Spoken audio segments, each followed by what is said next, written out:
Γεια σας! Θα αναρωτιόσαστε ποιοι είμαστε και τι κάνουμε. Λοιπόν, είμαστε δύο φιλαράκια που γνωριζόμαστε εδώ και 9 χρόνια και προσπαθούμε εδώ και πολύ καιρό να φτιάξουμε κάτι. Άλλες φορές λέγαμε θα είναι blog, τελικά καταλήξαμε σε podcast. Ονομαζόμαστε Ροή και είμαστε εδώ σήμερα για να μιλήσουμε για τον πλανήτη Γη. Είπα να κάνω μια καταληξία.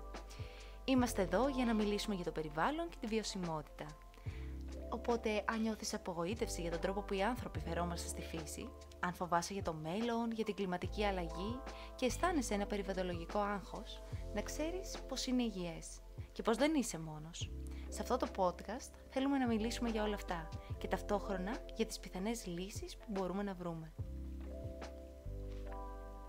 Επίσης, σκεφτόμαστε ότι δεν έχουμε σκοπό να μείνουμε μόνο στα λόγια, δηλαδή απλά να μείνουμε στη θεωρία και να λέμε, αλλά έχουμε πολλά στο μυαλό μας που θέλουμε να κάνουμε όσον αφορά αυτό το κομμάτι, οπότε θα χαρούμε πάρα πολύ αν σε ενδιαφέρει αυτό όλο, να συντονιστείς στα προφίλ μας, στα social media που θα μοιραζόμαστε όλες μας τις ανησυχίες, όλες μας τις σκέψεις και πολλά παραπάνω. Και αν θέλεις να μοιραστείς και εσύ κάτι μαζί μας, εννοείται πως ο λογαριασμός μας θα είναι ανοιχτός, να στείλεις κάποιο μήνυμα. Οπότε μετά από αυτή την εισαγωγή που προβάραμε αρκετά πολύ ώρα, είμαστε νομίζω έτοιμοι να ξεκινήσουμε με το σημερινό επεισόδιο, το οποίο αφορά την υπερκατανάλωση. Η υπερκατανάλωση είναι ένα πολύ έντονο φαινόμενο στις μέρες μας και αυτό συμβαίνει για πολλούς διαφορετικούς λόγους. Ένας από αυτούς είναι ότι το σύστημά μας, το ίδιο, ο γρήγορος ρυθμός ζωής μας γενικά μας δημιουργούν κάποιες ανάγκες που στην πραγματικότητα δεν τις έχουμε, όπως πολύ έντονο ρόλο σε αυτό παίζουν τα social media και γενικά οι διαφημίσεις, το οποίο μας δημιουργεί ανάγκες που αλήθεια δεν χρειαζόμαστε κάποια πράγματα. Ακριβώς, συμφωνώ και επίσης υπάρχει αυτή η φιλοσοφία ότι το value μας ως άνθρωποι το μετράμε με τα υλικά αγαθά, δηλαδή κοιτάμε να έχουμε πολλά ρούχα, ακριβές συσκευές, τηλέφωνο, ας πούμε, υπολογιστή κτλ. Και βγαίνουν ανά πόσα χρόνια βγαίνει ένα καινούριο μοντέλο, οπότε το παρατάμε, παίρνουμε κάτι καινούριο. Και γενικότερα υπάρχει όλη αυτή η φιλοσοφία ότι όσο περισσότερα πράγματα έχουμε τόσο το καλύτερο. Αυτή η φιλοσοφία έχει δυστυχώς αναπτυχθεί με τα χρόνια μέσω της διαφήμισης. Και αυτό όλο έχει τεράστια επιρροή στο περιβάλλον. Για πάρα πολλούς λόγους. Θα αναφέρουμε κάποιους από αυτούς. Ο ένας είναι, μιας και αναφέρθηκε η τεχνολογία, ότι στο κομμάτι αυτό για να δημιουργηθούν και να χρησιμοποιηθούν οι ηλεκτρικές συσκευές και οι ηλεκτρονικές χρειάζεται ηλεκτρική ενέργεια, η οποία παράγεται και καταναλώνεται από ορυκτά καύσιμα, τα οποία συμβάλλουν στην υπερθέρμανση του πλανήτη και στη ρήπανση του περιβάλλοντος. Επιπλέον και για την κατασκευή τους χρησιμοποιούνται τοξικά χημικά, όπως ένα παράδειγμα είναι ο μόλιβδος και ο ψευδάργυρος, κατά την εξόρυξη των οποίων χρησιμοποιούνται κάποιες μέθοδοι που δεν θα λέγαμε ότι είναι πολύ βιώσιμες για το περιβάλλον. Επομένως η εκτεταμένη χρήση και η συνεχής αγορά αυτών των προϊόντων έχει ως αποτέλεσμα το να χρειάζεται και η συνεχής παραγωγή τους. Επίσης, ένας άλλος τομέας που επηρεάζει πολύ η υπερκατανάλωση είναι η βιομηχανία της μόδας. Μεγάλο κεφάλαιο. Πολύ σημαντικό, ένα νούμερο 1 είναι ότι πολλά ρούχα πετιούνται στην ουσία, απορρίπτονται. Γενικά για την κατασκευή αυτών των ρούχων χρησιμοποιούνται πάρα πολλά υλικά και κλωστές και χρωστικές και πράγματα τα οποία επιβαρύνουν το περιβάλλον. Όχι αυτά τα ίδια, αλλά η μαζική τους κατανάλωση. Και ουσιαστικά όταν εμείς αγοράζουμε πολλά ρούχα και τα βαρεθούμε, χαλάσουν λίγο ή ας πούμε έχει γεμίσει η ντουλάπα μας αλλά θέλουμε να πάρουμε καινούργια ρούχα, τα ρούχα τα οποία απορρίπτονται καταλήγουν από ένα κόσμημα πάνω στο σώμα μας να γίνονται ένα σκουπίδι σε μια χωματερή. Και γι' αυτό το λόγο θα μιλήσουμε σε λίγο γι' αυτό, αλλά γι' αυτό το λόγο είναι πολύ σημαντικό να έχουμε στο μυαλό μας ότι τα προϊόντα μπορούν να αποκτήσουν έναν άλλον σκοπό. Σύμφωνα με έρευνες, το 85% των παραγόμενων ενδυμάτων κατελήγει στις χωματερίες που ανέφερες. Ακριβώς, οπότε ένα πάρα πολύ μεγάλο ποσοστό, ούτε καν το 1/2, ένα πολύ μεγαλύτερο ποσοστό καταλήγει να είναι ένα σκουπίδι στη χωματερή. Και τα ρούχα τα οποία έχουν ως βάση συνθετικά υφάσματα, πρώτον δεν είναι βιώσιμο για το περιβάλλον γιατί είναι τοξικά, και δεύτερον αποσυντήθεται πολύ δυσκολότερα. Ναι, νομίζω χρειάζεται γύρω στα 200 χρόνια για να αποσυνδεθούν, ναι. Ναι, πάρα πολύ καιρό δηλαδή. Επίσης το κομμάτι στην κατασκευή των ρούχων απαιτείται η χρήση του βαμβακιού, το γνωρίζουμε. Η παραγωγή του βαμβακιού, παρόλο που είναι φυτική πρώτη ύλη, απαιτεί τεράστιες ποσότητες νερού. Και η βιομηχανία της μόδας λέει ότι ευθύνεται για το 17 έως 20% της παγκόσμιας βιομηχανικής ρύπανσης των υδάτων. Είναι αλήθεια επίσης ένα πολύ μεγάλο ποσοστό. Ξέροντας όλοι λοιπόν τι είναι η υπερκατανάλωση και τι αποτέλεσμα έχει στο περιβάλλον, πόσο το επιβαρύνει κτλ. Ας δούμε πρώτον κάποιες γραμμές που ακολουθούν οι κυβερνήσεις των χωρών που έχουν θέσει εν πάση περιπτώσει σκοπό να ακολουθήσουν, αλλά και έπειτα εμείς ως καταναλωτές, ποιος είναι ο δικός μας ρόλος μέσα σε όλο αυτό. Σε ένα πιο, να το πω, νομικό πλαίσιο, υπάρχει η Ατζέντα 2030 για τη βιώσιμη ανάπτυξη. Για όσους δεν γνωρίζουν, στις 25 Σεπτεμβρίου του 2015 έγινε μια συνέλευση των Ηνωμένων Εθνών και δημιουργήθηκε η Ατζέντα 2030 για τη βιώσιμη ανάπτυξη, η οποία έχει εκεί πέρα 17 στόχους βιώσιμης ανάπτυξης. Ο κάθε στόχος ξεχωριστά έχει και άλλες ενέργειες. Ναι. Ο στόχος 12 στοχεύει στη μείωση της περιβαλλοντολογικής επιβάρυνσης μέσω κάποιων ενεργειών. Κάποιες από αυτές τις οποίες διαβάσαμε και έτσι μας έκαναν εντύπωση είναι ότι στοχεύουν μέχρι το 2030 να μειωθεί κατά 50% τα τροφικά απόβλητα ανά άτομο σε επίπεδο λιανεμπορίου και κατανάλωσης. Να μειωθούν τα απόβλητα μέσω πρόληψης, ανακύκλωσης και επαναχρησιμοποίησης.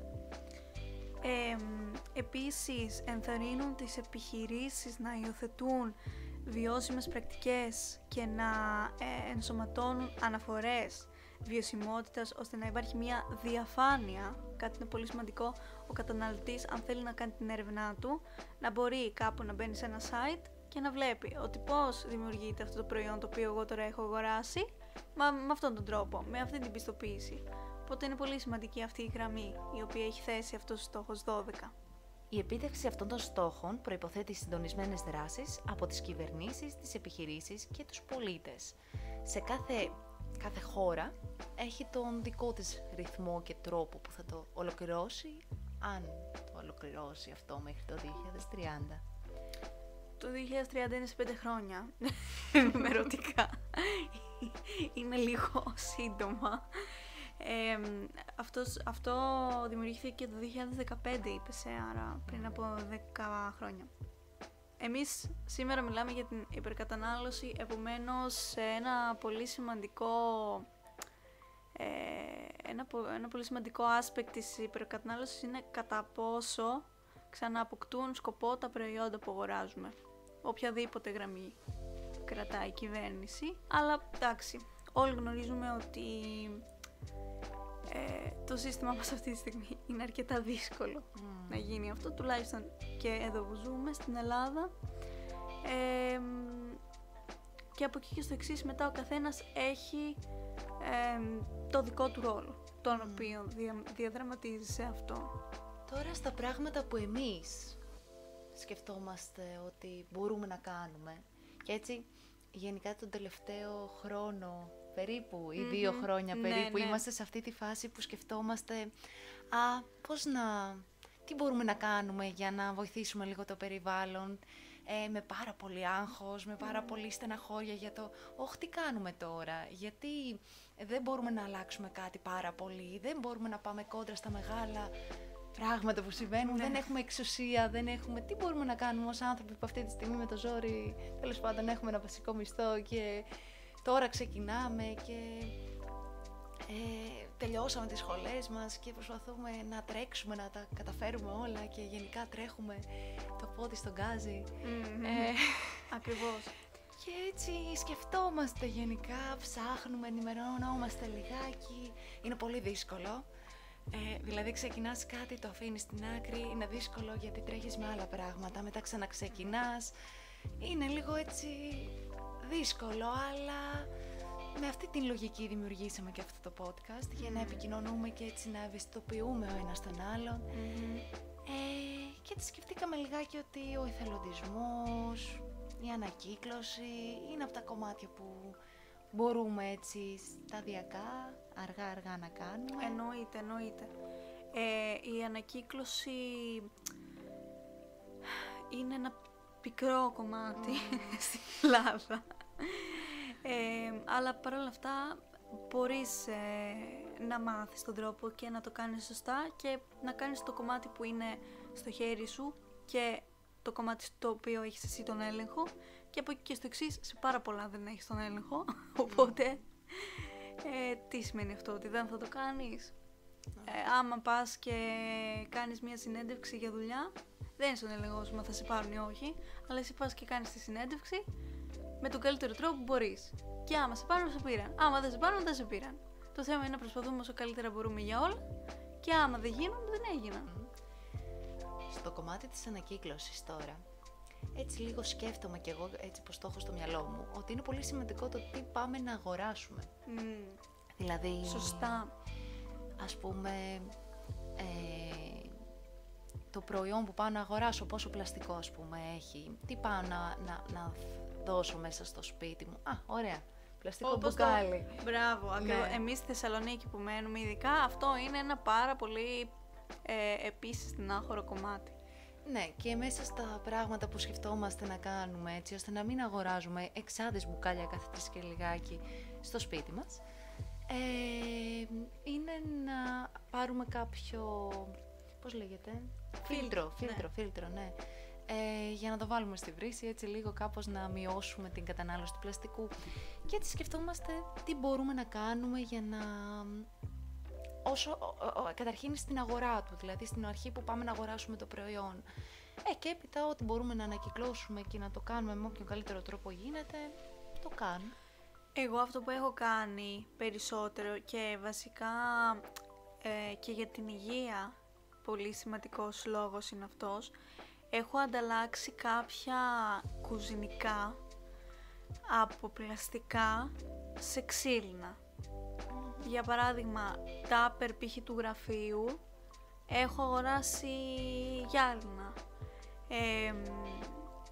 ή αυτό το ποτηράκι του καφέ γυάλινο, ας πούμε, αντί για πλαστικό, γιατί και αν βάλεις ζεστό μέσα δεν είναι υγιεινό, και στο τέλος το ξύλο κοπής πρέπει να είναι όντως ξύλο, λόγω του ότι άμα έχεις πλαστικό ξύλο κοπής, με κάθε φορά που κόβεις και όσο αυτό διαβρώνεται με το μαχαίρι, απελευθερώνονται άπειρα μικροπλαστικά στο φαγητό σου εκείνη την ώρα. Οπότε παίρνεις ένα ξύλινο, το οποίο χρειάζεται λίγο μια συντήρηση, πάση περιπτώσει, για να μην αναπτύξει μικροοργανισμούς, αλλά παρόλα αυτά είναι πολύ πιο υγιεινό επίσης και μια περισσότερο βιώσιμη λύση για το σπίτι. Ωραία, μόλις μου έδωσες ιδέα, γιατί μάλλον θα πρέπει να πετάξω το πλαστικό που έχω. Θα πρέπει.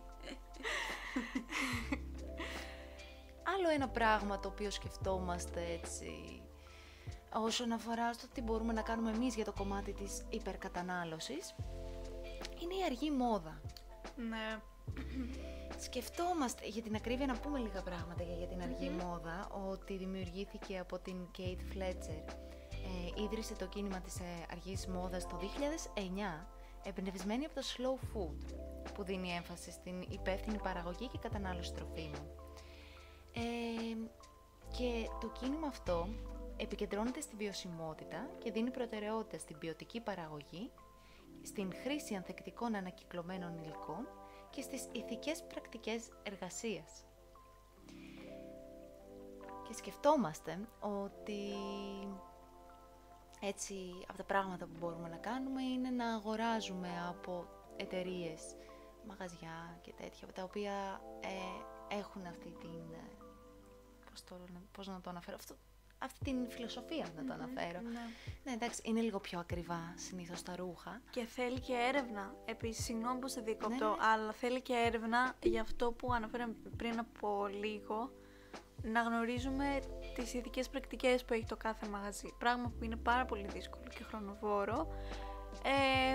Οπότε και αν αγοράσεις 10 ρούχα, να το κάνεις τη μία φορά από αυτές τις 10, είναι πάλι καλύτερο από το να το έχεις κάνει 0 φορές.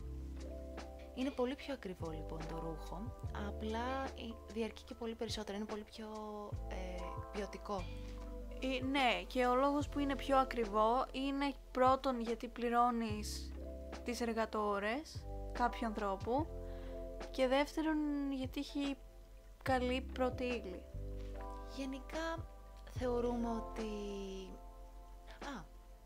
Για την ακρίβεια λέγαμε τώρα έτσι πριν ξεκινήσουμε το επεισόδιο ότι μέσα στα πράγματα που κι εμείς έχουμε κάνει και σε μικρότερες ηλικίες, έτσι για να ενισχύσουμε αυτό το κομμάτι, γιατί πολλές φορές δεν είναι εύκολο ούτε να γνωρίζεις ποια εταιρεία πηγαίνεις και αγοράζεις, ούτε κάποιες φορές δεν είναι και εύκολο να αγοράσεις ένα ακριβό ρούχο.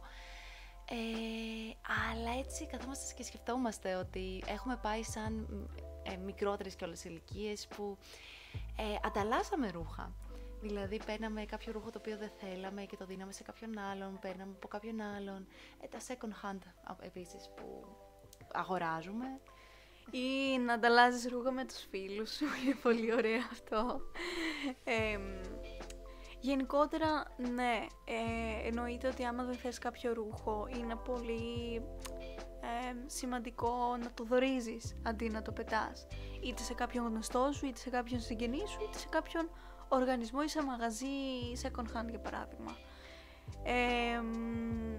Και όχι να το πετάξεις. Και έτσι κάπως μάλλον σήμερα φτάσαμε στο τέλος του επεισοδίου. Αναφέροντας λιγάκι ότι είμαστε κι εμείς δύο απλοί άνθρωποι που απλά ψάχνουμε να βρούμε με ποιους τρόπους θα βελτιώσουμε, θα μειώσουμε μάλλον την επιρροή μας σαν ατομικότητες πάνω στο περιβάλλον, τώρα συγκεκριμένα στο κομμάτι της υπερκατανάλωσης, αλλά και γενικότερα στα υπόλοιπα επεισόδια μας. Θα αναφέρουμε κι άλλα. Εγώ βλέπω αυτό το project ως ένα κομμάτι της προσωπικής μου ανάπτυξης και θέλω πάρα πολύ ό,τι μαθαίνω να το μοιράζομαι με τους υπόλοιπους ανθρώπους. Οπότε αυτή ήταν η σκέψη μου πίσω από όλο αυτό το project και εφόσον έχω ακόμη έναν άνθρωπο που ψήνεται να κάνει ακριβώς το ίδιο, εύχομαι και ελπίζω να γίνουμε όντως περισσότεροι και να μην είμαστε δύο στο επόμενο επεισόδιο, να είμαστε παρόμοιοι. Είμαστε περισσότεροι, ναι. Γενικά μας ενδιαφέρει να φτιάξουμε κάτι σαν μία μικρή κοινότητα. Ναι. Από like-minded άτομα τα οποία θα μας μαθαίνουν πράγματα, θα τους μαθαίνουμε πράγματα, θα ανταλλάσσουμε αυτή τη γνώση και θα γύρω από αυτόν τον κοινό σκοπό. Και μας αρέσει πολύ η ιδέα να γνωριστούμε και από κοντά και έτσι στις δράσεις που έχουμε σκοπό να κάνουμε Οπότε συντονίσου στα social media που θα γράψουμε στην περιγραφή, που ακόμα δεν ξέρω αν είναι πάνω, κάτω, δεξιά, αριστερά, στο κέντρο, δεν έχω ιδέα που είναι, ακόμα δεν έχω ανοίξει το Spotify να δω που είναι.